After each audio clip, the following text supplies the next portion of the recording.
Connection అనేది పెంచుకోవడం కోసం మీ పిల్లలు ఎందుకు ఇలా ఉన్నారని, ఎలా మీ మాట ఎందుకు వినట్లేదు అనేది కూడా మీకు చాలా క్వశ్చన్స్ ఉంటాయి. మీకు పిల్లలు యాక్చువల్గా ఒక బాధ్యతాయుతమైన పౌరుడుగా, ఒక ఉన్నతమైన పౌరుడుగా మారాలంటే ఒక స్కూల్ ఒకటే కష్టపడితే సరిపోదు. ఇది మామూలు ఎనర్జీ కాదమ్మా, ఇదంతా పాజిటివ్ ఎనర్జీ. ఇది మీలో అందరిలో అలా ఏమంటావు చూడండి, అద్భుతంగా వెళ్ళి విరియాలి. ఎలా మీ మాట ఎందుకు వినట్లేదు అనేది కూడా మీకు చాలా క్వశ్చన్స్ ఉంటాయి. మీకు కాకుండా ఉండాలంటే తల్లిగా మనం ఏం చేయగలం, ఇవన్నీ విషయాలు కూడా ఈ రోజున నేర్పిస్తారు. రేపటి నుంచి మీరు ఒక కొత్త మదర్గా, వర్షన్ 2 మదర్గా మీరు తయారవుతారు. అందులో మాత్రం నేను గ్యారంటీ ఇస్తా. మీరు గ్యారంటీ ఇవ్వాల్సింది ఏంటంటే పెద్దగా వినండి, మనస్ఫూర్తిగా అందులో పార్టిసిపేట్ చేయండి. అసలైనటువంటి ప్రేమ, అసలైన త్యాగం, అసలైనటువంటి అభిమానం, ఆప్యాయత ఎవరయ్యా అంటే అది తల్లి మాత్రమే. భక్తులారా బాగా గుర్తుపెట్టుకోండి, తల్లి చేసే త్యాగం మామూలు కాదు. తల్లులందరికీ ఎన్నిసార్లు నమస్కారం చేసుకున్నా తక్కువే. కుపుత్రో జాయేత క్వచిత్ కుమాత నభవతి అని చెప్తుంది శ్లోకం. శంకరాచార్య చెప్పారు. ఆ మంత్రం చెప్తే నాకు ఇప్పటికీ ఒళ్ళు పులకరిస్తుంది. కుపుత్రో జాయేత క్వచిత్ కుమాత నభవతి. పుట్టిన కొడుకు చెడ్డోడు కావచ్చు, చెడు వ్యసనాలతో ఉండొచ్చు, చెడు లక్షణాలతో చెడు పని చేయొచ్చు, కానీ తల్లి ఎప్పుడూ చెడ్డదిగా ఉండదు అని చెప్తారు. అది తల్లిని వర్ణించే అద్భుతమైనటువంటి శ్లోకం అండి.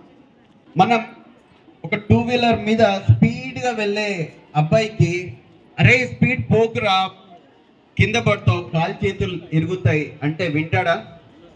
అదే ఒక్కసారి పడిండి అనుకోండి, మనం చెప్పాల్సిన అవసరం ఉందా? లేదు కదా. సో ఇక్కడ మీకు ఆ మెటీరియల్ ఇచ్చి మీ అందరినీ ఇక్కడ ఒక టేబుల్ పెట్టి కూర్చుండబెట్టిన ముఖ్య ఉద్దేశం ఏంటంటే ప్రతి క్షణం మిమ్మల్ని పడేస్తూ పడేస్తూ పడేస్తూ ఇక మీకు ఎవరు చెప్పని అవసరం లేదు, మీది మీరే మీ కుటుంబాలని బాగు చేసుకునే విధంగా తయారు చేసి మాత్రమే ఈ హాల్ నుంచి మిమ్మల్ని బయట పంపించడం జరుగుతుంది. ఇవి వినరు, మనం చేసేవే చేస్తారు. మనం రోజు మొత్తుకుంటున్నాం, చెప్పడం కాదు మొత్తుకుంటున్నాం. ఏమని మొత్తుకుంటున్నాం? అరే బాబు ఫోన్ వాడకరా వాడకరా వాడకరా అని. వింటున్నారా? వినట్లేదు కదా. ఎందుకు వినట్లేదో తెలుసా? మనం రాత్రి పడుకునేప్పుడు కూడా ఏమన్నా మెసేజ్ వచ్చిందా అని వాట్సాప్లో చెక్ చేసుకొని మరీ పడుకుంటున్నాం. మరి మనం అంత డీప్గా ఇన్వాల్వ్ అయ్యి ఫోన్ చూస్తుంటే మన పిల్లలు ఏం చేస్తారు? ఎందుకంటే బికాస్ ఈరోజు సెషన్ అన్నీ కూడా వన్ టు అనదర్ కనెక్టెడ్. మంచిగా గుర్తుంచుకోండి, పిల్లలు ఏం చేస్తారు? మనం చేసేదే చేస్తారు, చెప్పేది చేయరు. వినరు అని కాకుండా చెప్పేది చేయరు, చేసేవే చేస్తారు. Okay, that is 1 point. And next వచ్చేసి ఏదన్నా ట్రాన్స్ఫర్మేషన్ కావాలంటే అది మినిమం 8 ఇయర్స్ పడుతుంది. ఇది ఇకిగై బుక్ అంటే జపానీస్ వాళ్ళ లైఫ్ స్టైల్ నుంచి గురించి రాసిన బుక్లో మెన్షన్ చేయడం జరిగింది. ఏమని? ఏదన్నా ట్రాన్స్ఫర్మేషన్ కావాలంటే మినిమం 8 సంవత్సరాలు పడతారు. ఈరోజు మన పిల్లలు ఈ విధంగా ఉన్నారంటే అది మన గత 8 సంవత్సరాలు వాళ్ళను పెంచిన తీరు వల్ల మాత్రమే ఆ విధంగా ఉన్నారు. ఇక్కడ ఈ ఫీలింగ్స్లలో మనం యాంగ్రీ అని కూడా పెట్టచ్చా? కోపం పెట్టచ్చా? Very good. A big round of applause to her. Madam మీ పేరు? స్నేహ. ఒక్కసారి స్టేజ్ మీద వరకు రండి ma'am for attentive active participation. ఒక్కసారి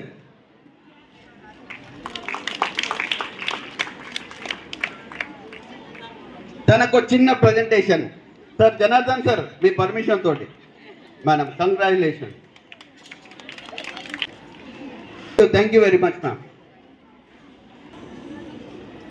ఒక్కటి అడుగుతా, మనకు డిసిప్లిన్ లేదా? ఉంది కదా. మనకు రెస్పెక్ట్ లేదా? ఉంది కదా. మనకు దయతో లేమా? ఉన్నాం కదా. మనకు క్రమశిక్షణ లేదా? ఉంది కదా. కానీ ఇవన్నీ కూడా ఒక్కనొక్క సందర్భంలో ఆవిరైపోతున్నాయి. గ్రహించారా? ఎప్పుడు ఆవిరైపోతున్నాయి? కోపం వచ్చినప్పుడు మరీ కూడా ఒక్కసారి ఒక 2 చాక్లెట్ల మేనాకి కోపం వచ్చినప్పుడు ఉన్నాయన్నీ ఎగిరిపోతున్నాయి. Right, very good. ఈ కోపం వచ్చినప్పుడు ఇవన్నీ ఎగిరిపోతున్నాయి. ఏ విధంగా ఎగిరిపోతున్నాయి అంటే అన్ని దీంట్లో ఉన్నాయి. బంగారం, వెండి, వజ్రాలు, వైడూర్యాలు అన్ని ఇంట్లో ఉన్నాయి. ఎందుకంటే మనం బంగారం కాదా? బేలిం బంగారమే కదా. మన అమ్మ నాన్నలు మనం బంగారంతో సహా ట్రీట్ చేసి మనం పెంచింది కదా. అప్పుడప్పుడు నా బంగారం ఏం చేస్తున్నావు బేటా అని చెప్పేసి అని కూడా అన్నారు కదా. మరి ఈ బంగారం ఏమైతుందంటే ఈ క్యాప్ ఓపెన్ కాకపోవడం వల్ల బయటకు రావట్లేదు. Very good. నేను ఏం చేస్తానంటే 1 2 3 అంటాను. 3 అన్నప్పుడు ఏం చేయాలంటే జస్ట్ ఈ చేతిని ఇటు వదిలేయాలంటే 3 అన్నప్పుడే పైకి పెట్టండి అందరూ. రెడీ, 1 2 3. ఇది చూడండి, మీ కోపాలన్నీ ఎగిరిపోతున్నాయి. ఎవరి మీద ద్వేషం ఉన్నా కూడా అన్ని ఈ రోజుతో మనం ఈ రోజు ఒక కొత్త జీవితం స్టార్ట్ చేద్దాం. ఆ జీవితం మన పిల్లల గురించి స్టార్ట్ చేద్దాం, మన కుటుంబం గురించి స్టార్ట్ చేద్దాం, మన అన్నదమ్ముల గురించి స్టార్ట్ చేద్దాం. రెడీ అయితే ఒక్కసారి